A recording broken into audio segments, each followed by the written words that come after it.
Amen. Je vous entends pas bien fort là. Amen. Amen. Alléluia. Amen. Donc, bienvenue dans ce cadre particulier. Ce n'est pas tous les jours qu'on fait un culte en direct dans un parc. Donc, par la grâce de Dieu, en plus, nous sommes bien situés, bien placés dans ce parc de Noisy-le-Grand. Une première rencontre avec quelques fidèles de l'église de la Main d'Association qui ont pu se libérer. Donc, quelques-uns d'entre eux, nous avons décidé de faire un pique-nique, notre culte de pique-nique avec quelques nourritures préparées. Une sœur est en train de s'affairer de l'autre côté. Donc, nous voulons bénir le Seigneur parce que ça fait quelque temps que nous ne nous sommes pas vus depuis le début de cette fameuse pandémie. Donc, par la grâce de Dieu, ce matin, nous avons pu nous rencontrer, célébrer le Seigneur ensemble avec ceux qui ont pu le faire. Et nous en profitons pour saluer ceux qui n'ont pas pu venir et ceux qui nous écoutent aussi, puisque le culte est en direct audio Skype. Pour vous qui nous écoutez également en audio, nous vous saluons dans le nom du Seigneur Jésus-Christ. Soyez également bénis et que Dieu permette qu'un jour nous puissions nous retrouver, nous rencontrer et nous faire connaissance aussi physiquement pour ceux qui sont en dehors de la France. Donc ce matin, nous allons parler d'un thème que beaucoup de chrétiens n'aiment pas que nous puissions aborder. Il s'agit ce matin de parler des épreuves. Amen.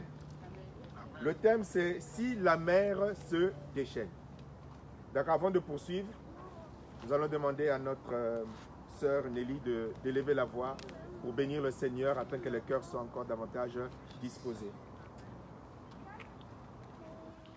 Éternel Dieu Tout-Puissant, Seigneur, nous te bénissons parce que tu es merveilleux. Oh Dieu des armées, tu es le Dieu bon, Seigneur. Yahweh, nous te bénissons, Père, pour ces moments que nous passons devant toi. Seigneur, merci pour ce thème qui est annoncé.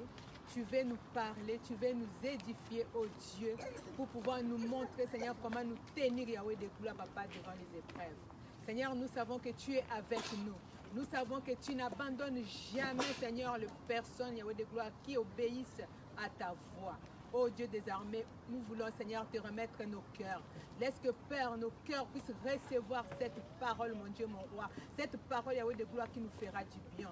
Je te remets ton serviteur que tu t'es choisi entre tes saintes mains. Seigneur, parle au travers de lui, mon Dieu, mon roi. Papa, qu'il puisse rien garder, mais la parole que tu as mis en lui pour l'adresser à ton peuple, laisse que cette parole puisse trouver une bonne place dans nos cœurs. Nous te confions ces moments dans les noms merveilleux de ton Fils Jésus que nous avons ainsi prié. Amen. Amen. Donc le thème c'est « Si la mer se déchaîne ». Laissez les enfants, c'est pas grave, ça ne nous empêche pas d'écouter le message. Amen. Donc nous sommes dans la nature, donc on va s'adapter. Le thème c'est « Si la mer se déchaîne ». Et le passage sur lequel nous allons nous appuyer, c'est un passage que j'ai déjà partagé le lundi. C'est dans Jean chapitre 12, le verset 27. Jean chapitre 12, le verset 27, qui dit ceci. « Mais mon cœur est troublé ». C'est le Seigneur Jésus qui parle. Jean chapitre 12, le verset 27. Le Seigneur Jésus qui parle, qui dit ceci. « Maintenant, mon cœur est troublé. Est-ce que je vais dire, Père, sauve-moi de ce qui va arriver en ce moment? Mais c'est pour cela que je suis venu, pour ce moment. » Amen. Donc c'est le Seigneur Jésus-Christ qui, voyant, qui savait ce qu'il attendait, la croix, les humiliations, le traitement cruel qu'il devait subir de la part des pharisiens et des sacrificateurs. Et devant cette situation, son cœur était troublé. Son cœur était angoissé également. Et il va dire, mais est-ce que je vais dire, Père, sauve-moi de cette heure pour ce moment? Alors il répond, mais non, Père, c'est justement pour ce moment que je suis là. Amen. Ce qu'il exprimera encore dans le livre de Matthieu lorsqu'il va se retrouver en Gethsémane et qu'il dira, mon cœur est troublé. Père, si cette épreuve peut s'éloigner de moi, mais toutefois non ce que je veux, mais ce que tu veux. Alléluia. C'est un sujet important pour nous, les chrétiens, parce que nous sommes habitués à écouter certains faux évangiles. Dernièrement, j'ai encore vu quelqu'un qui parlait de la souffrance et qui priait, qui disait, je prie qu'au nom puissant de Jésus-Christ, que toute douleur, que toute souffrance soit effacée dans vos vies. Beaucoup de personnes, 200 au moins personnes, sont allées dire Amen. Et moi, je lui ai dit, non, je ne peux pas mettre Amen. Parce que c'est impossible. Les chrétiens n'aiment pas entendre parler de la souffrance, n'aiment pas entendre parler des épreuves. Alors que le Seigneur Jésus-Christ lui-même a dû passer par ces moments difficiles, a dû passer par ces moments compliqués. Et le Seigneur voulait que nous puissions ce matin repartager cette réalité et cette vérité que nous devons vraiment mettre au premier plan dans la manière dont nous vivons notre foi en Christ. Alléluia. Beaucoup de chrétiens dans ce genre de situation auraient dit, mais Seigneur, Seigneur, mais non, non, que ce moment n'arrive pas, que cette épreuve n'arrive pas, que cette maladie n'arrive pas, que cette situation n'arrive pas. Beaucoup auraient même lié tous les esprits d'opposition, tous les esprits de douleur pour dire, non, au nom de Jésus, je ne veux pas de ce moment. Mais le Seigneur Jésus-Christ va dire, mais c'est pour ce moment que je suis venu. C'est dire que pour nous chrétiens, il y a des épreuves, il y a des circonstances, il y a des situations dont nous ne ferons jamais l'économie. Dans le plan de Dieu, dans le temps de Dieu, dans la volonté de Dieu, il y a des épreuves que nous sommes appelés à vivre. Amen. Il y a des situations compliquées que nous sommes appelés à vivre. Et Dieu voudrait que nous puissions vraiment le réaliser. Mais dans notre subconscient un peu caché des chrétiens modernes, ce sont des réalités que nous refusons. Pour nous, le chrétien, il ne doit pas souffrir. Comme le dit un certain cantique anti-biblique, non, je ne souffrirai jamais. Ce qui est anti-biblique. Dieu lui-même rappelle à plusieurs reprises que nous devons traverser et vivre des épreuves. Et Jacques le dit, regardez comme un sujet de joie parfaite les différentes et diverses épreuves auxquelles vous allez être exposés. Amen. L'épreuve est nécessaire pour ta foi. Alléluia. Et de Jésus, il est écrit également qu'il a appris l'obéissance par les choses dont il a souffert. Donc si de Jésus il est écrit qu'il devait apprendre l'obéissance par ces choses difficiles et compliquées, à plus forte raison nous. Donc nous aussi, nous devons apprendre l'obéissance au travers de certaines épreuves. Là, je parle des épreuves selon la volonté de Dieu. Alléluia. Je ne parle pas des épreuves que nous sommes obligés de subir parce que nous sommes dans la désobéissance. Mais je parle des épreuves, des situations que Dieu a prévues dans sa volonté que nous devons traverser. Et il n'y a pas de foi sans épreuve. Il n'y a pas de vie chrétienne sans épreuve. Mais ce que Dieu voudrait te dire ce matin, c'est comment est-ce que tu vas réagir lorsque ces épreuves se présentent. Comment tu réagis dans ton cœur. Comment tu réagis dans ta vie lorsque ces moments-là arrivent. Est-ce que tu dis non, non, non, non. Et malheureusement, c'est ce que font beaucoup de chrétiens. Lorsque ces moments difficiles arrivent, lorsque ces moments compliqués arrivent, qu'est-ce qu'ils font? Ils préfèrent prendre la fuite. Ils préfèrent prendre la fuite. Ils préfèrent tourner le talon. Ils préfèrent s'éloigner au lieu d'affronter l'épreuve. Et Dieu ce matin voudrait nous dire, toi mon enfant, si tu veux grandir dans la foi, il ne faut pas fuir l'épreuve. Il ne faut pas fuir l'épreuve. Il faut affronter l'épreuve. Alléluia. Il faut traverser l'épreuve. Parce que si tu fuis l'épreuve, tu ne grandiras pas spirituellement. C'est pour cela que nous avons beaucoup de chrétiens qui ne sont pas matures spirituellement. C'est pour cela que nous avons beaucoup de chrétiens qui ne connaissent ni paix ni joie, qui ne sont pas épanouis. Parce que les épreuves sont des marches qui permettent de faire travailler notre musculation spirituelle. Donc à tout moment, tu vas rester faible, faible, faible. Or, notre foi doit être éprouvée pour différentes raisons. Alléluia. Et les épreuves sont là pour que notre comportement change, pour que notre caractère change. Parce que les épreuves viennent révéler ce qui en nous doit être crucifié à la croix. Ce qui doit être abandonné, ce qui doit être délaissé. Amen. Amen. Mais si à la première difficulté, tu préfères la solution de facilité. Regardez, le Seigneur me le rappelait encore ce matin. Combien de personnes changent les églises parce que je ne me suis pas bien entendu avec Julia. Ah, tu m'as manqué, Julia. Combien? Combien? Parce que je ne m'entends pas bien avec Julia, je veux quitter l'église. Alléluia. Amen. Mais tu n'as pas la même réaction lorsqu'il s'agit de ton collègue de travail. Ton patron qui te casse les pieds, ton collègue qui te casse les pieds, mais parce que tu sais qu'il te faut ton salaire à la fin du mois, tu vas quand même aller au travail. Amen. Oh, Dieu a prévu que le corps fonctionne ensemble dans les frictionnements des uns des autres parce que personne n'est parfait. C'est comme ça qu'au fur et à mesure, le Saint-Esprit va t'apprendre à exercer le fruit du Saint-Esprit. Apprendre à pardonner, apprendre à supporter, acquérir la patience, acquérir la douceur, acquérir tout ce qui est nécessaire pour un enfant de Dieu. Mais tu ne peux pas l'apprendre dans une vie où il n'y a rien où rien n'est remis en question. On est d'accord? Amen. Donc il y a des situations que Dieu permettra pour aussi voir comment est-ce que ta foi va se mettre en œuvre. Mais ce que Dieu veut ce matin, je veux rester dans le sujet, dans le thème, c'est que tu réalises que l'épreuve, lorsqu'elle vient, tu ne dois pas fuir. Amen. Tu ne dois pas démissionner. Tu ne dois pas faire le lâche. Tu ne dois pas, surtout, sinon tu vas tourner en rond. Alléluia.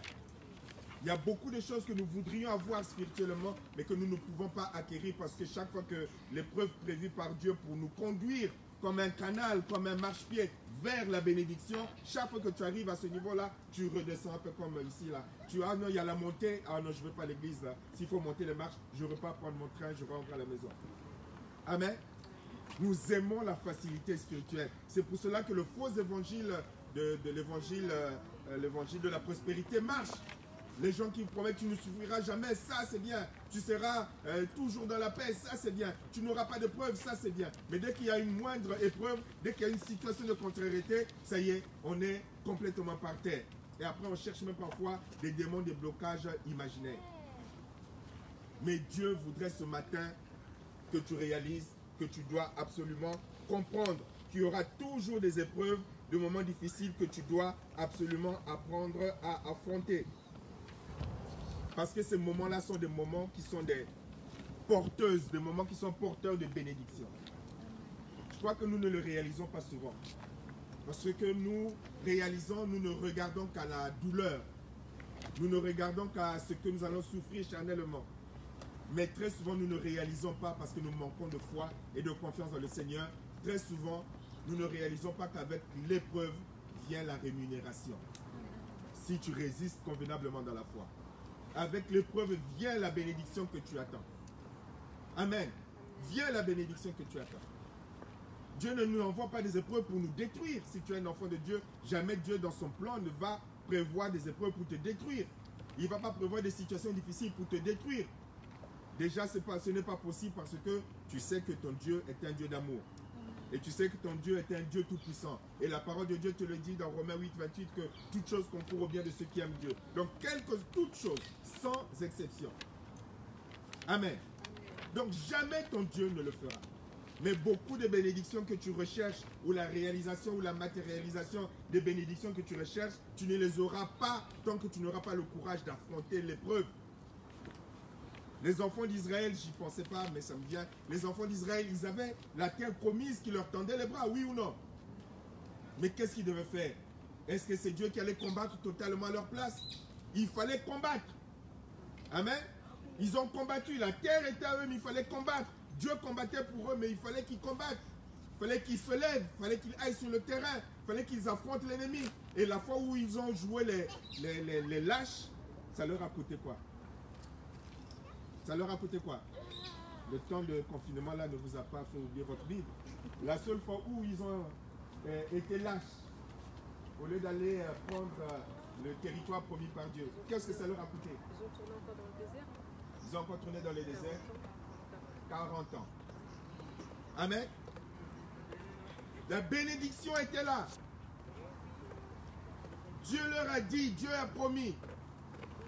Mais ils vont voir les épreuves. C'est pour cela que Dieu m'a fait partager ce matin que si tu traverses l'épreuve, si tu traverses les moments difficiles, ou si tu traverses le désert, ne regarde pas l'épreuve, ne regarde pas le désert, ne contemple pas ton épreuve, n'adore pas ton épreuve. Mon épreuve est extraordinaire, mon épreuve est trop dure, mon épreuve est trop compliquée. Là, tu es en train d'adorer, tu mets tous les adjectifs sur ton épreuve. Tu es en pleine adoration de ton épreuve, au lieu d'être en pleine adoration de ton Dieu qui est avec toi dans l'épreuve. Amen. Tu traverses le désert, ne regarde pas le désert. Ah, le désert, comme les enfants d'Israël, c'est un désert trop chaud, il y a trop de serpents. Regarde à celui qui est avec toi dans le désert. La terre promise était là, mais il fallait qu'ils combattent. Mais nous les chrétiens, nous n'aimons pas cela. Nous aimons celui qui va venir te dire ta bénédiction est là, mais il y a ton oncle qui est en train de le bloquer. Donc viens, prie contre les démons de ton oncle. Comme ça la bénédiction va tomber du ciel. Alléluia. Nous aimons trop la facilité. Dès que c'est un peu compliqué, là, on est malheureux, on est triste, Dieu ne prend pas soin de moi. Alors que c'est cette épreuve-là que Dieu voudrait que tu traverses pour que tu puisses expérimenter la victoire par la foi. Mais toi, qu'est-ce que tu fais? Tu fais le lâche. Dans quelle situation actuellement tu es en train de faire le lâche? Amen. Dans quelle situation? Dans quel, le frère avec lequel tu ne veux pas parler, la sœur avec laquelle tu ne veux pas parler, le mari avec lequel tu ne veux pas parler, la femme avec laquelle tu ne veux pas parler, le voisin avec lequel tu ne veux pas parler. Et tu réalises que si tu affrontes tes ressentiments, tes sentiments, tes émotions, ce qui te refroidit, mais tu affrontes au nom de la parole, mais tu vas voir ce que tu vas expérimenter dans le Seigneur, qui sera une marche supplémentaire pour aller encore plus haut. Mais si toi tu démissionnes pour différentes raisons ou différents raisonnements, tu ne pourras pas t'épanouir, tu ne pourras pas grandir, tu pourras donner tes dîmes, tu pourras donner tes offrandes, tu lieras tous les démons imaginaires possibles. Ta vie continuera à tourner en rond parce que tu as refusé d'affronter l'épreuve avec le Seigneur. Et c'est cette épreuve qui aurait dû te permettre d'acquérir la bénédiction que tu attends depuis longtemps. Depuis longtemps. Qui aurait pu te permettre d'acquérir le comportement, la nature, les sentiments de Jésus. Amen.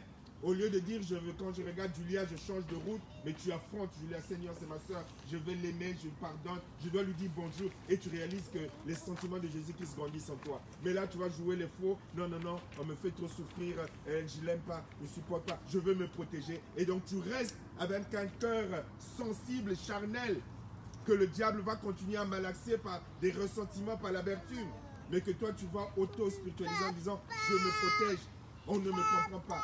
Mais Dieu aurait voulu que tu affrontes. Alléluia. On pourrait multiplier les exemples de lutte, de combat, d'épreuves que Dieu voudrait que tu affrontes, mais depuis longtemps tu n'oses pas. Et donc tu tournes en rond. Mais tu pries, mais tu jeûnes, mais tu collabores à tout ce qui se passe au niveau de la foi chrétienne, mais tu n'arrives pas à acquérir l'épanouissement que Dieu donne. Amen. Nous allons voir quelques exemples. Nous avons déjà vu ces cas, mais c'est un rappel pour chacun d'entre nous. Dans 2 Chroniques, il est question du roi Josaphat. 2 Chroniques, chapitre 20. 2 Chroniques. Et c'est ce que nous devons avoir comme attitude.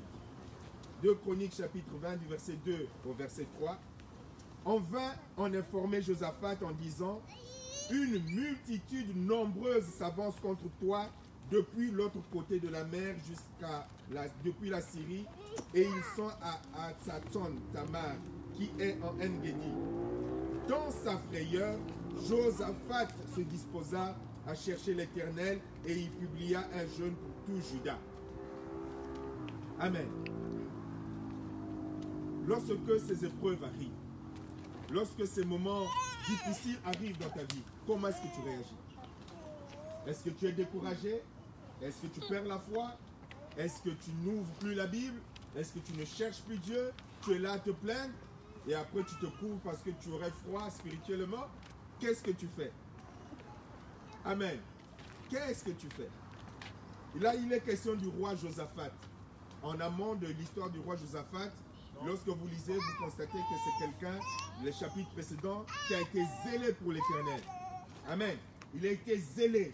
Il a enseigné la parole. Il a poussé le peuple à se donner à l'Éternel. Lui-même était sur le terrain. Donc vraiment, il a déployé un zèle extraordinaire pour l'Éternel. Lisez le chapitre précédent.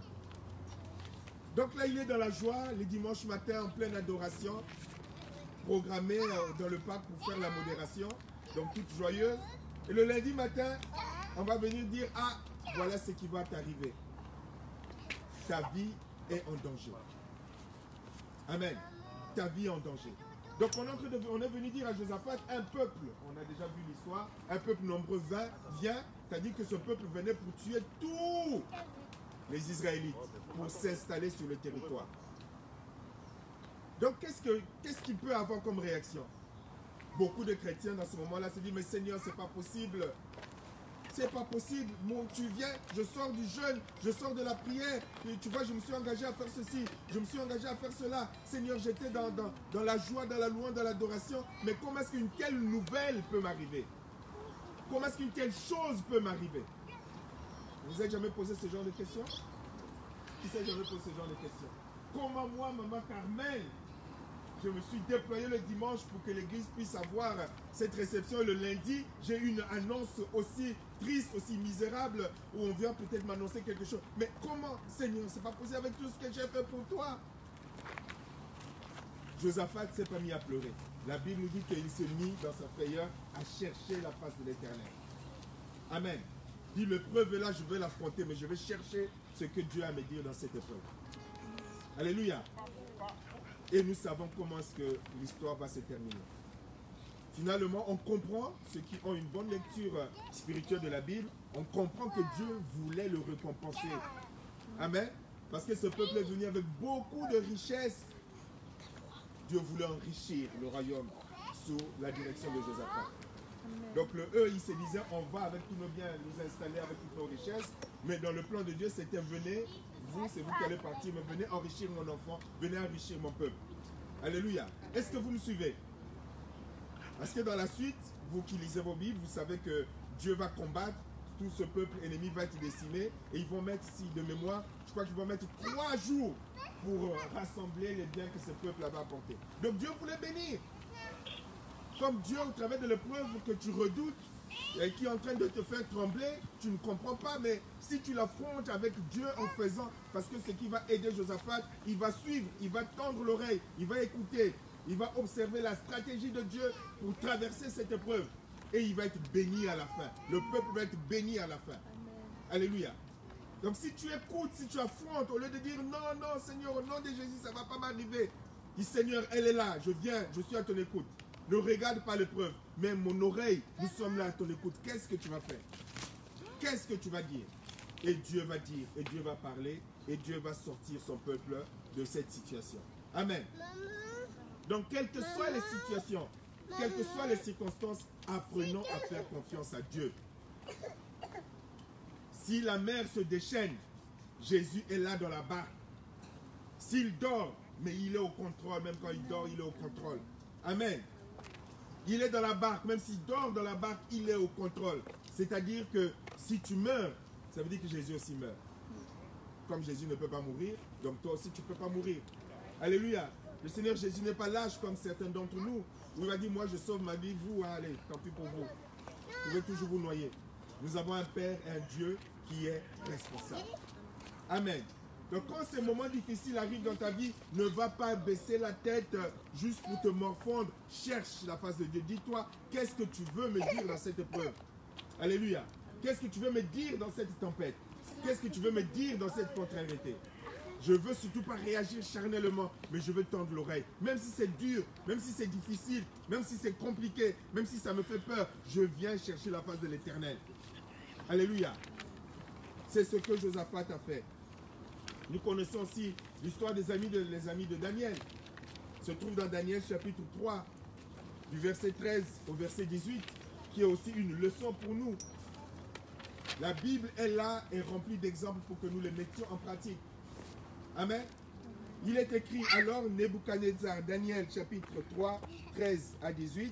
Alors Nebuchadnezzar, irrité et furieux, donna l'ordre qu'on amena Shadrach, Meshach et Abednego. Et ces hommes furent amenés devant le roi. Nebuchadnezzar prit la parole et leur dit, est-ce de propos délibérés, Shadrach, Meshach et Abednego, que vous ne servez pas mes dieux et que vous n'adorez pas la statue d'or que j'ai élevée? Maintenant, tenez-vous prêts, et au moment où vous entendrez le son de la trompette, du chalumeau, de la guitare, de la sambuc, de psalterion, de la cornemuse et de toutes sortes d'instruments, vous vous prosternerez et vous adorerez la statue que j'ai faite. Si vous ne l'adorez pas, vous serez jetés à l'instant même au milieu d'une fournaise ardente. Et quel est le Dieu qui vous délivrera de ma main? Shadrach, Meshach et Abednego répliquèrent au roi Nebuchadnezzar. S'il y a des versets d'or dans la Bible, ce qu'ils vont répliquer fait partie de ces versets d'or. Répliquèrent au roi Nebuchadnezzar, nous n'avons pas besoin de te répondre là-dessus. Voici notre Dieu que nous servons peut nous délivrer de la fournaise ardente et il nous délivrera de ta main, ô roi. Sinon, sache, ô roi, que nous ne servirons pas tes dieux et que nous n'adorerons pas la statue d'or que tu as élevée. Un exemple magnifique. Amen. Un exemple magnifique. Nous connaissons l'histoire. Nous savons que c'était un piège que les jaloux avaient tendu contre les 3 amis de Daniel. Et donc, ils vont monter un coup. Et comme ils vont refuser de se prosterner au son de la trompette, et ils vont donc aller voir le roi pour accuser les amis. Et donc, le roi Nebuchadnezzar va leur dire, bon, désormais, si vous entendez, vous vous mettez à genoux. Vous ferez ce que j'ai prévu selon mon décret. Et ils vont dire au roi, selon d'autres versions, mais on n'a même pas besoin de réfléchir. On te répond tout de suite. Amen. Tout de suite, on te répond. Il n'y a pas où je vais chercher la pensée de Dieu. Il n'y a pas où je vais chercher ce que Dieu... Non, tout de suite. Il y a des épreuves qui viendront pour viser notre fidélité à Dieu. Pour viser notre fidélité à Dieu. Est-ce que tu vas te compromettre ou tu ne vas pas te compromettre? Est-ce que tu vas trahir ou tu ne vas pas trahir? Comme tous ceux qui prennent tous les faux papiers pour se sortir des situations sociales dans lesquelles ils peuvent se retrouver. Je donne ces exemples. Tous ceux qui ont tous les faux papiers, tous les faux usages de faux pour sortir un peu des blocages qui se trouvent dans leur vie. Est-ce que tu vas trahir Jésus ou tu ne vas pas trahir Jésus? Daniel et ses amis, non, les amis de Daniel vont dire au roi, nous savons que l'épreuve est dure, la mort nous attend. Notre Dieu est capable de nous sortir de toute situation. Amen. Il est capable, même de ta main. Tu crois que tu es le grand roi Nebuchadnezzar, que tu es tout puissant. Même de ta main, notre Dieu est capable de nous délivrer. Mais s'il ne le fait pas, qu'importe, nous n'allons pas servir tes dieux. Maintenant, fais ce que tu veux. Amen. Nous devons être dans les épreuves. Lorsque les épreuves nous trouvent, nous devons être capables immédiatement de répondre. Ça, je ne fais pas, parce que je suis chrétien. Faites ce que vous voulez, faites ce que tu veux. Mais ça, je refuse. Pour les papiers, je refuse. Pour le travail, je refuse. Pour le voyage, je refuse. Je ne peux pas trahir mon Dieu. Je ne peux pas trahir ma foi. Je ne veux pas me compromettre. Alléluia. Et ils vont affronter l'épreuve avec Dieu. Dieu, tu sais que nous te servons fidèlement, mais tu permets que ce genre de choses arrivent. C'est que tu le savais. Amen. Et comme dit la Bible, si tu le savais, tu as déjà prévu une solution. Quand bien même qu'il n'y aurait pas la solution, comme je disais à certaines personnes, même si je dois en mourir. Mais où est le problème, puisque je vais aller auprès de Jésus? Amen. Donc, quel que soit, je ne me soumets pas. Alléluia. Que les épreuves ne nous surprennent pas en train de trahir Jésus, en cachette. Alléluia. Il y a des moments où il faut répondre tout de suite. Ça, je ne peux pas le faire. Cette magouille, je ne peux pas le faire. Ce compromis, je ne peux pas faire. Je suis un enfant de Dieu. Amen. Amen. Donc la tempête peut se lever, la mer peut se déchaîner. Je veux rester fidèle. Alléluia. Parce que je sais que mon Dieu ne va pas me laisser. Mon Dieu ne peut pas m'abandonner. Je vais perdre le travail, mais mon Dieu est capable, s'il le veut, le lendemain, que je trouve le travail. Alléluia. Je veux perdre de l'argent, l'or et l'argent lui appartiennent. S'il le veut, aujourd'hui même, l'argent peut tomber du ciel. Vous le croyez, j'espère. S'il y a nécessité pour le trouver, l'argent peut tomber du ciel. Amen. Nous avons tous des témoignages, au moins un témoignage, la manière dont Dieu a résolu un problème, tu n'y pensais même pas. Amen. Tu n'y pensais même pas. Tu es juste ébahi, surpris, Seigneur. Comme je témoignais, je disais à certains que tu t'agenouilles seulement par terre sur le lieu où la bénédiction te visite, où l'exaucement te visite pour rendre grâce à Dieu. Notre Dieu est capable, qu'est-ce qu'il ne peut pas faire? De quelle maladie il ne peut pas le guérir? De quelle souffrance il ne peut pas? Si c'est sa volonté, il est capable de guérir de tout. Maintenant, s'il ne le fait pas, je resterai fidèle à mon Dieu, mais je ne trahirai pas. Je n'irai pas consulter les marabouts, je n'irai pas voir les féticheurs, je n'irai pas voir un certain prophète qui va me donner l'huile pour qu'on me lave le corps ou un fil pour qu'on attache afin que je sois libéré de je ne sais pas trop quoi. Non, je ne trahirai pas, quelle que soit la circonstance. Et si je dois mourir, mais je mourrai au moins, je serai avec mon Dieu. Alléluia. Je mourrai avec mon Dieu. Mais souvent, c'est parce que nous résistons que nous passons à côté de la solution de Dieu. Et nous passons à côté du témoignage, comme j'aime à le dire, du témoignage personnalisé. C'est-à-dire un témoignage que tu vas donner, toi, tu es le seul à l'avoir vécu. En tout cas, parmi ceux qui tu fréquentes. Dis oui, mon Dieu a été capable de le faire. Amen.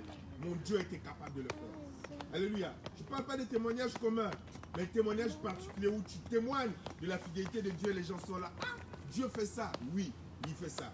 Il a fait ça. Oui, il a fait ça. Alléluia. C'est notre Dieu. Alléluia. Nous n'avons rien à craindre. Que jamais l'épreuve ne vienne nous prendre à défaut au point de trahir notre Dieu. Obligé de rentrer dans des sectes maçonniques, dans des loges, parce qu'il faut pour avoir le travail, il faut que je signe un pacte. Mais Dieu sait que je l'aime. Donc le dimanche tu es à l'église et le dimanche aussi tu es dans vos loges, dans vos sectes secrètes. Non, non. Ton Dieu est capable. Alléluia. Ton Dieu est capable. Tu n'as pas besoin d'être la maîtresse d'un homme marié. Non, je vais être deuxième femme et tu comprends. Je ne sais pas si le deuxième homme existe, mais bon, on va dire que aussi deuxième homme, mais tu comprends. Non, nous ne trahissons pas notre Dieu à cause des épreuves. Si tu as réellement la foi, tu verras ce que Dieu est capable de faire. C'est pour cela que beaucoup de chrétiens sont jaloux intérieurement. J'ai dit chrétiens de griffes, parce qu'ils voient la fidélité de Dieu dans la vie d'autres personnes. Ils sont là jaloux, ils sont aigris. Mais pourquoi lui? Mais pourquoi elle? Mais lui, elles ont traversé l'épreuve avec Dieu. Quand je marche dans la vallée de l'ombre et de la mort, je n'ai pas peur parce que tu es avec moi. Dieu n'a pas dit que tu ne traverseras pas la vallée de l'ombre et de la mort. Il a dit, tu traverses la vallée, tu traverses l'épreuve, mais je suis avec toi. Alléluia. Je suis avec toi. Et là, tu vois ce que Dieu est capable de faire. Mais si tu es là à chercher des solutions de facilité, comme beaucoup toujours à chercher la facilité, mais tu ne vivras pas la vraie vie chrétienne. Et c'est pour cela que beaucoup n'ont pas de paix, n'ont pas de joie. Leur prière, c'est terne, leur adoration, c'est fade. Il n'y a pas de vraie relation personnelle avec Dieu. Et ils croient que tout le monde est comme ça dans l'église. Non, tout le monde n'est pas pareil. Alléluia. Tout le monde n'est pas pareil. Il y a ceux qui vivent réellement la vraie vie de Jésus et que lorsqu'ils adorent et qu'ils sont dans la joie et que les larmes coulent, ce sont des larmes de vérité, pas comme les tiennes qui sont des larmes de mensonge ou d'hypocrisie. Au moins, il y a certains qui vivent réellement la vraie vie de foi avec Jésus. Amen. Je prends un autre exemple. C'est l'exemple de l'apôtre Paul, un de mes passages préférés, dans Actes chapitre 20, du verset 22 au verset 24. C'est l'apôtre Paul qui allait donc à Jérusalem, à Rome également, et vous savez ce qu'il attendait. Donc Actes 20, 22, 24. Et maintenant, voici lié par l'Esprit, je vais à Jérusalem, ne sachant pas ce qui m'y arrivera. Seulement, de ville en ville, l'Esprit Saint m'avertit que des liens et des tribulations m'attendent. Mais je ne fais pour moi-même aucun cas de ma vie comme si elle m'était précieuse, pourvu que j'accomplisse ma course avec joie et le ministère que j'ai reçu du Seigneur Jésus, d'annoncer la bonne nouvelle de la grâce de Dieu. Amen. De ville en ville, l'Esprit m'avertit que des liens et des tribulations, donc des souffrances m'attendent. Qu'est-ce que je fais? Dis non, non, non, je ne veux pas à Jérusalem. Et dans la suite, dans ce qui va arriver, Acte 21, verset 11 à 14, Acte 21, 11 à 14, qui est dans la même pensée. Donc Agabus, un prophète, vint nous trouver, il prit la ceinture de Paul, se lia les pieds et les mains et dit, voici ce que déclare le Saint-Esprit, l'homme à qui appartient cette ceinture. Les Juifs le lieront de la même manière à Jérusalem et le livreront entre les mains des païens. Quand nous entendîmes cela, nous et ceux de l'endroit, nous priâmes Paul de ne pas monter à Jérusalem. Alors il répondit, que faites-vous en pleurant et en me brisant le cœur? Je suis prêt non seulement à être lié, mais encore à mourir à Jérusalem pour le nom du Seigneur Jésus. Comme il ne se laissait pas persuader, nous n'insistâmes pas et nous dîmes que la volonté du Seigneur se fasse. C'est fort, hein? Amen. Amen. J'espère que vous n'attendez pas les brochettes de Maman Carmel, que vous suivez la prédication. Amen. C'est fort. L'épreuve est là. Il sait ce qu'il attend à Jérusalem. Il sait que la mort l'attend. Il sait que les tribulations l'attendent. Comme pour son Seigneur Jésus-Christ. Mais qu'est-ce qu'il va dire? Il va dire, mais moi, il savait que c'était dans le temps de Dieu. Il savait que c'était dans la volonté de Dieu. Il ne va pas se dire, non, non, non, au nom de Jésus. m'a dit, mais je suis prêt. Si pour rester dans la volonté, dans le plan de Dieu, je dois arriver à Jérusalem au point d'en mourir, mais je suis prêt. Amen. Je suis prêt. Mais il y avait un ancien et d'autres anciens là, Jérôme entre autres, qui vont donc parler au pasteur Guy pour dire non, faut pas aller à Brazzaville, faut pas aller à Brazzaville. On a eu la révélation qu'à Brazzaville, là-bas, tu vas être tué, que tu vas être lié, qu'on va te mettre en prison. Non, faut pas aller, pasteur Guy Rémy. Donc Jérôme va monter à tout le monde là, et puis non, allons voir le pasteur, il ne doit pas y aller. Amen. Vous savez, il y a des chemins qui sont personnels. Amen. Et que d'autres ne sont pas obligés de comprendre. Amen. Il y a des chemins, des plans de Dieu qui sont personnels. N'est-ce pas, villageois? Que d'autres ne sont pas obligés de comprendre. Mais il faut que tu sois capable, déjà toi-même, de savoir ce que Dieu attend de toi. Vous savez, l'une de nos grandes faiblesses, la faiblesse des chrétiens, c'est qu'ils ne savent même pas ce que Dieu attend d'eux. Amen. Il se lève le matin, il lit la Bible, il loue Dieu, il va au travail, il rentre à la maison, il dort, mais il ne connaît pas le plan de Dieu pour sa vie. Il ne connaît pas l'appel de Dieu dans sa vie. Je ne parle pas d'être pasteur, hein, je ne parle pas d'être prophète, je ne parle pas d'une responsabilité dans l'église, mais au moins savoir que tu es dans le plan de Dieu, que tu marches dans la volonté de Dieu, que au moins être convaincu. Alléluia. Et que tu n'es pas en train d'aller à gauche, à droite pour aller consulter Maman Michel, est-ce que tu penses que Maman Julia, est-ce que tu penses que Maman Carmen, est-ce que tu penses que... Mais tu sais que tu marches avec ton Dieu. Amen. Mais le problème, c'est que beaucoup ne savent même pas.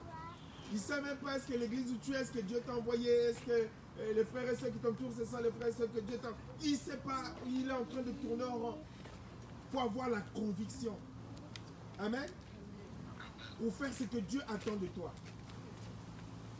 Et non pas s'embarquer un peu comme l'histoire de roi Saül et David lorsqu'il était question de combattre Goliath. Il nous a dit que le roi Saül a voulu donner son armure à David et c'était trop lourd pour David. Donc parfois on nous impose des armures qui ne sont pas les armures convenables pour combattre selon le temps, le plan de Dieu. On prend des responsabilités qui ne sont pas selon le plan, le temps de Dieu. On prend des engagements qui ne sont pas selon le plan, le temps de Dieu, mais on fait les choses parce qu'il faut faire les choses, mais la conviction, avec l'approbation, oui, ce que tu es en train de faire est de Dieu. Amen. Vous savez, il y a certains qui regardent là et se disent, ah tiens, ils sont juste au parc avec un petit gel comme ça là. Et finalement, le fameux pasteur Guy Rémy là, l'église, c'est ça seulement. Amen. Je peux en parler librement. Amen. On en parle souvent avec le pasteur Michel. Mais moi, je sais que je suis bien. Amen. Amen. Vous n'êtes pas bien? Je suis bien. Alléluia. Je ne suis pas à la place où les hommes voudraient que je sois. Mais je suis à la place où Dieu voudrait que je sois. Alléluia. Et je suis bien, je suis épanoui. Alléluia. On n'a pas les soucis que j'aurais pu avoir si on n'avait pas écouté Dieu. Vous imaginez si par exemple on avait encore la salle de Torcy, avec tout ce qu'on a eu comme souci avec la pandémie. Ça veut dire qu'il y a des pasteurs qui dorment pas en ce moment? Ça veut dire qu'il y a des pasteurs qui ont des sacrés problèmes. Alléluia.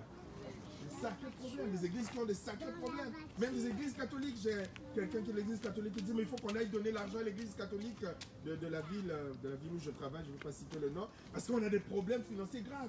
La pandémie a frappé. Amen. Et je bénissais et je rendais grâce au Seigneur. Si tu ne sais pas ce à quoi tu es appelé, tu voudras toi aussi avoir des grandes églises, ceux qui en ont reçu selon le plan de Dieu. Alléluia. C'est bien pour eux. Amen. Il ne faut pas critiquer. Dieu n'est pas dans les petites églises et il ne serait pas dans les grandes églises. Non, c'est faux. Dieu est dans les grandes églises, Dieu est dans les petites églises. Dieu n'est pas dans certaines petites églises, il n'est pas dans certaines grandes églises. Dieu est dans les églises de maison comme Dieu n'est pas dans certaines églises de maison. Il ne s'agit pas de généraliser. Alléluia. Chacun fait selon la part qu'il a reçue de Dieu. Amen. Nous ne sommes pas là pour imiter les autres. Nous, on veut aussi avoir une église de 1000 personnes comme un tel, comme un tel. Non, on fait les choses selon ce que Dieu t'a appelé d'accomplir et de faire. Et être à la place où Dieu t'a demandé d'être. Chacun selon un talent, 2 talents, 3 talents, 5 talents, 10 talents. Et sur certains, même Dieu a encore rajouté. Alléluia. Chacun rendra compte à Dieu pour ce qu'il a reçu. Mais il faut une conviction personnelle. Si l'apôtre Paul n'avait pas cette conviction personnelle, il allait se faire avoir par l'ancien de Géoste. Alléluia. D'autant plus que c'est un prophète Agabus qui vient. Alléluia. C'est le prophète qui vient parler. On est d'accord? Mettez-vous dans la circonstance. On a une réunion. Il y a le prophète qui parle. Dieu me montre que celui à qui appartient cette ceinture, donc le pasteur Jérémie, voilà ce qu'il attend à Brazzaville. Alléluia. On va faire un travail pratique de discernement. Comment est-ce que vous pouvez réagir? Si Dieu le montre, c'est pour qu'il n'aille pas. Si le grand prophète Agabus parle, c'est pour qu'il ne puisse pas partir. Alléluia. On est d'accord? Mettons-nous dans les circonstances. Donc si on est en train de prier, Dieu montre que voilà ce qu'il attend, il voit qu'il est... Ah, si Dieu l'a montré, c'est pour qu'il ne parte pas. Mais seulement, le roi est le roi. L'apôtre Paul avait sa relation personnelle avec Dieu, qu'il avait déjà prévenu ce qu'il attendait. Donc c'était nouveau pour ceux qui l'entouraient, mais ce n'était pas nouveau pour lui. Alléluia. Parce que c'était dans l'ADN de son appel. Amen. C'était dans l'ADN de son appel. Donc il savait ce qu'il attendait. Le plan de Dieu passait par là. Parce que dans cet emprisonnement, ce qui allait se passer à Jérusalem, ainsi la parole de Dieu nous est parvenue, emprisonné, ainsi au fur et à mesure de son pèlerinage en tant que prisonnier, la parole de Dieu allait être annoncée. Jusqu'à Rome. Le but était d'aller à Rome. Alléluia. D'où l'importance. Ce qui nous manque, c'est ça, la conviction personnelle de l'appel de Dieu. Pas ce que ton pasteur t'a dit, même si je te le dis. Mais il faut que toi-même tu aies la conviction. Amen.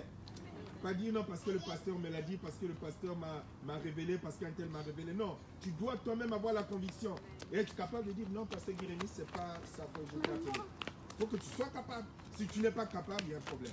Ça veut dire un jour tu prendras une bifurcation que Dieu ne t'a pas demandé de prendre. Alléluia. Amen. Il faut que tu sois capable. Il faut que le pasteur, les responsables, pasteur Carmen, tu sois capable juste de dire ce que tu as reçu et de respecter, que tu dises par l'un de ses fidèles. Non, non, non. C'est la conviction que tu as de moi, je ne l'ai pas.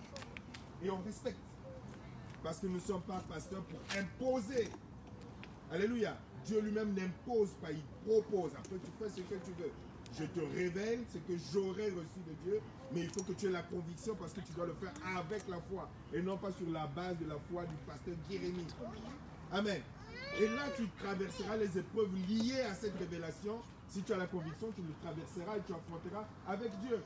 Tu ne diras pas, c'est le pasteur Jérémie qui m'a dit que je dois épouser un tel. Et maintenant, on a des problèmes là. Finalement, je me suis marié parce que le pasteur Jérémie me l'a dit. Mais oui, mais bon, tu étais convaincu ou pas? Amen. Maman. J'étais convaincu ou pas? Alléluia.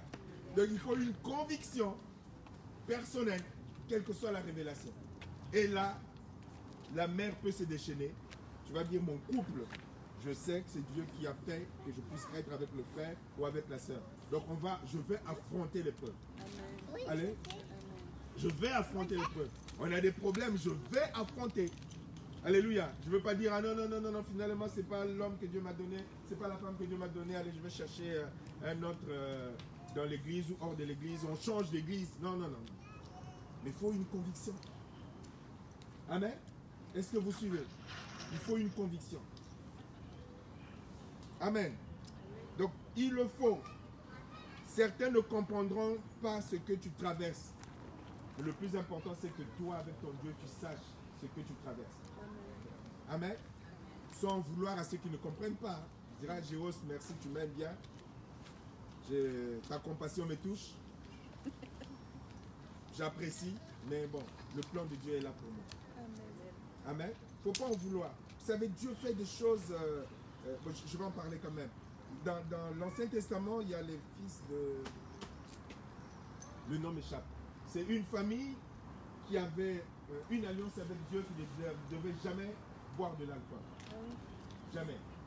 Et Dieu va envoyer, je crois que c'est Isaïe, et Dieu va envoyer, c'est Isaïe ou Jérémie, je ne sais plus, et Dieu va envoyer le prophète.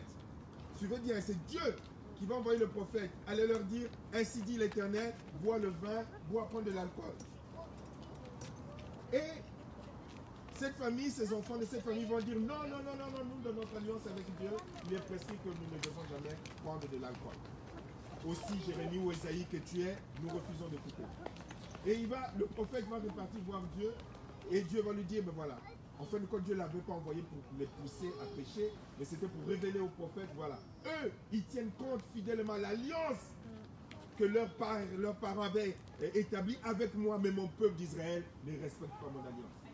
Vous voyez comment est-ce que Dieu fait parfois? Il y a des choses qu'il permet, si tu n'as pas l'écoute de Dieu, si ton oreille n'est pas vraiment, tu vas te mettre à faire des choses, Dieu m'a dit, Dieu m'a pas dit, alors que Dieu, en réalité, voulait te faire comprendre autre chose. Conviction personnelle, révélation personnelle, pour affronter les épreuves avec ton Dieu. Amen. Tout le monde n'est pas obligé de comprendre ce que tu traverses. Mais du moment où tu traverses cette épreuve, cette tempête avec Jésus, c'est ça qui est important. Amen. C'est ça qui est important. Jérémie 35. Merci beaucoup. Pour terminer, tu dois retenir une chose qui est écrite dans 1 Corinthiens chapitre 10, verset 13. Nous le connaissons. Toutes les tentations que vous avez rencontrées étaient normales pour des hommes et des femmes. Normal. Dieu est fidèle. Il ne permettra pas que vous soyez éprouvés au-delà de vos forces. Quand vous serez tentés, Dieu vous donnera la force de supporter et le moyen d'en sortir. Amen. Dieu donnera la force et le moyen.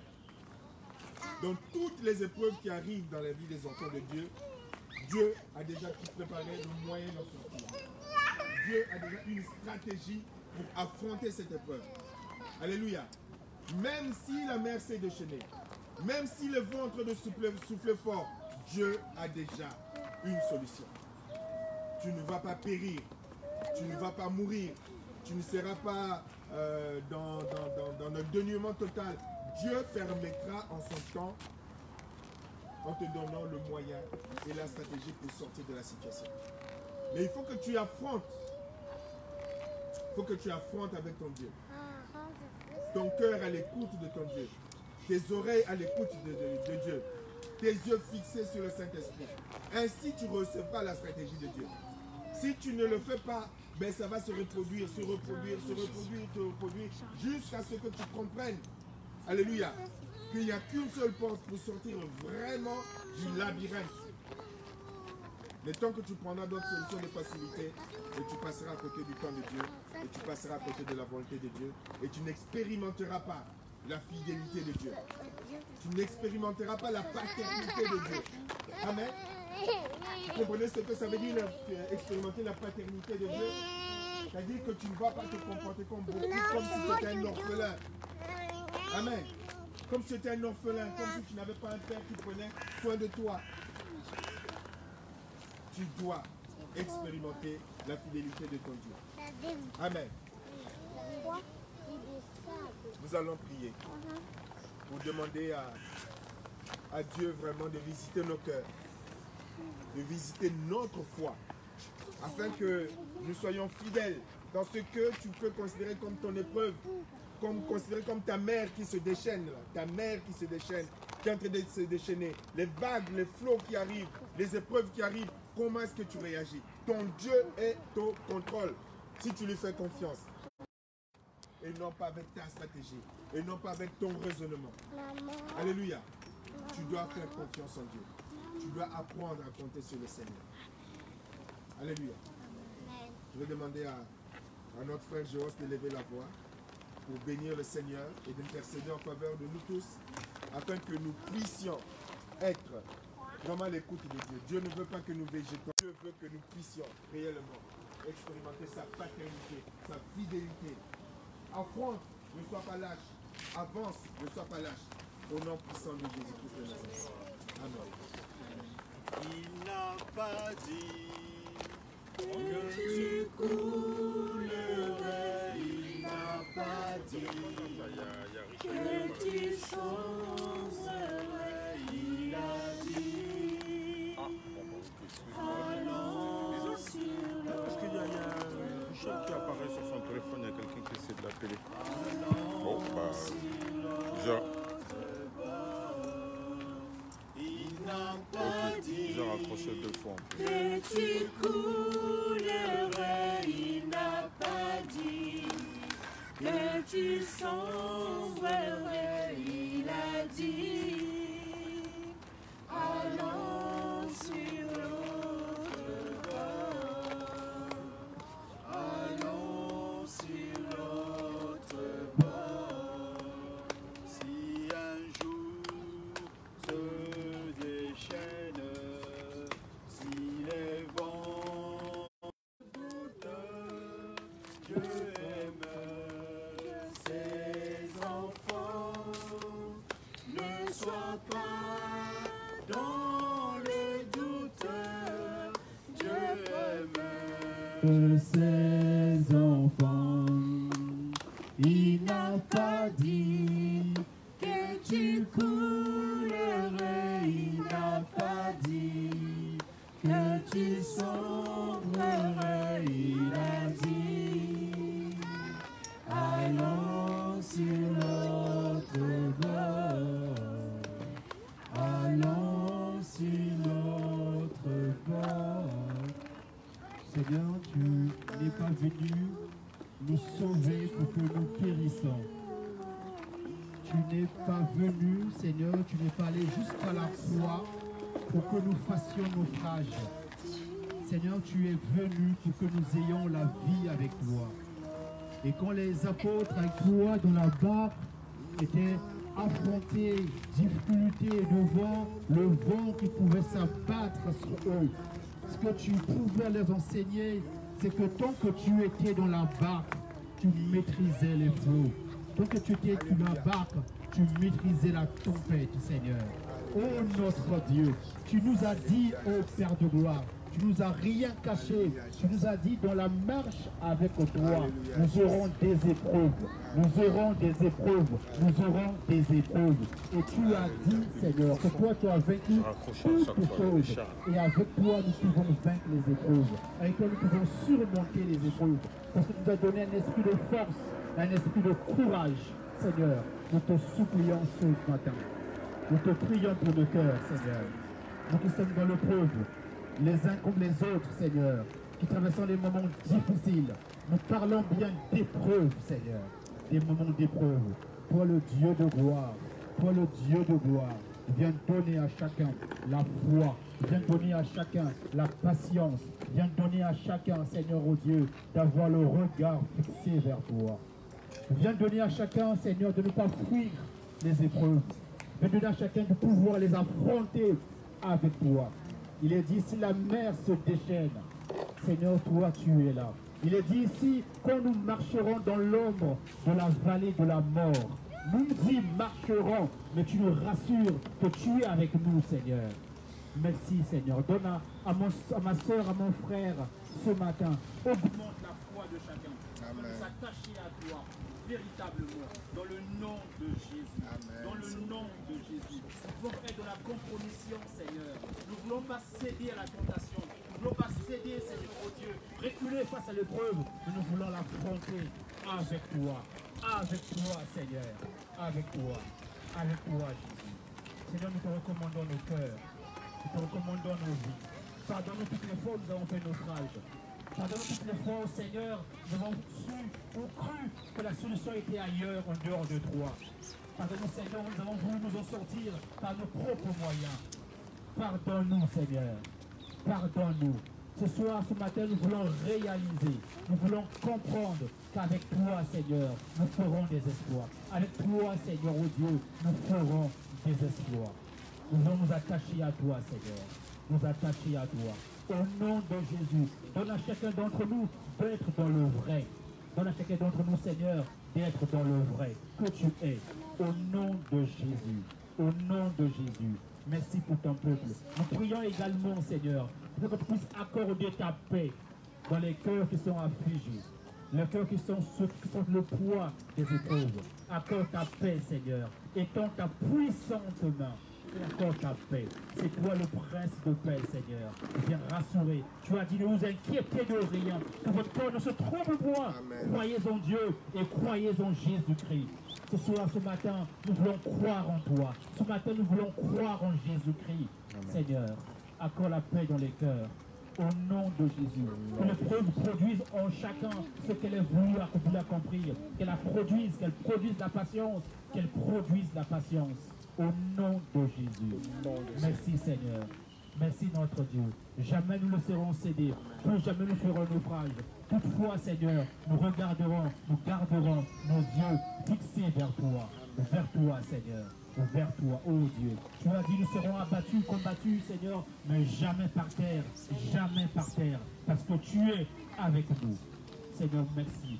Merci de témoigner de ton amour dans les cœurs de ceux qui se sont abandonnés, qui se sont délaissés dans sous le poids des épreuves, Seigneur. Témoigne de ta présence, de ton amour, car nous ne sommes pas orphelins. Tu es un Dieu bon, un Père responsable, Seigneur. Nous ne sommes pas orphelins. Tu es avec nous, notre Dieu. Merci. Merci pour ton soutien. Merci pour ton aide. Merci pour la foi. Et nous marchons avec toi. Qu'il pleuve, qu'il vente, qu'il neige, qu'il souffle, nous marcherons avec toi, Seigneur. Avec toi.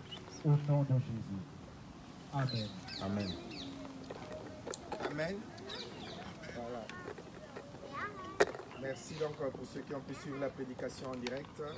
Nous nous retrouvons dimanche prochain pour la prédication et le culte continue en audio avec notre sœur Julia, qu'on peut regarder là. Voilà. Donc bon dimanche et avec la grâce de Dieu, à la prochaine. Merci beaucoup. À dimanche prochain.